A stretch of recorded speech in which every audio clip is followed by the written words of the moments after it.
જય સિયારામ, જય શ્રી કૃષ્ણ બધાને. કેમ છો બધા? મજામાં? તો અમે પહોંચી ગયા છીએ અમારા કુળદેવી માના મંદિરે. અમારે તો પિયરમાંય કુળદેવી માં રાંદલમાં છે ને સાસરે પણ કુળદેવી માં રાંદલમાં છે.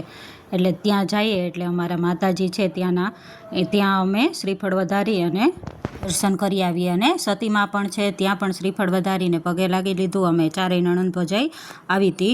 એટલે પછી હનુમાનજીનું મંદિર પણ ત્યાં જ છે એટલે ત્યાં પણ અમે બધાએ દર્શન કરી લીધા. અને પછી જવાનું હતું મારા અદાની ઘરે. એટલે હું ને બેન બે ત્યાં જમવાનું હતું અદાના દીકરાની ત્યાં. તો અમે બે ત્યાં પહોંચી ગઈ. ત્યાં જો રસોઈની બધી તૈયારી થવા માંડી હતી. ફઈ છે લોટ બાંધતા હતા, ભાભુ છે બટેટાવડાનો મસાલો બનાવતા હતા. પછી એની ગોટી બધાયની વારી લીધી બટેટાવડાની, ને બાકી બધી રસોઈની તૈયારી હાલતી હતી. પછી 10 લીટરનો દૂધપાક બનાવ્યો હતો. એટલે ફઈને ભાભુ બે એ ઠંડો કરે છે ને આ અમારા વેકેશન પાર્ટી બચ્ચા પાર્ટી. બપોરે તડકો લાગતો હતો એટલે બધા એસીમાં એક રૂમમાં બેસી ગયા ને મજાક મસ્તી કરે છે. અને હવે બટેટાવડાને પૂરી બનાવવાના હતા એટલે ભાભી બટેટાવડા બનાવતા હતા અને હું પૂરી બનાવતી હતી.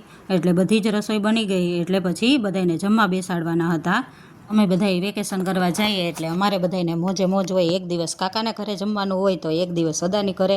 અને બધાને મજાક મસ્તી અને બેસવાની ને વાતો કરવાની બહુ મજા આવી જાય. લાંબા ટાઈમે મળતા હોય એટલે મસ્ત મજાની રસોઈ તૈયાર થઈ ગઈ. એટલે બે ફયુએ ડીશ તૈયાર કરી દીધી બધાની. અને જો બધાય જમવા બેસી ગયા છે હવે.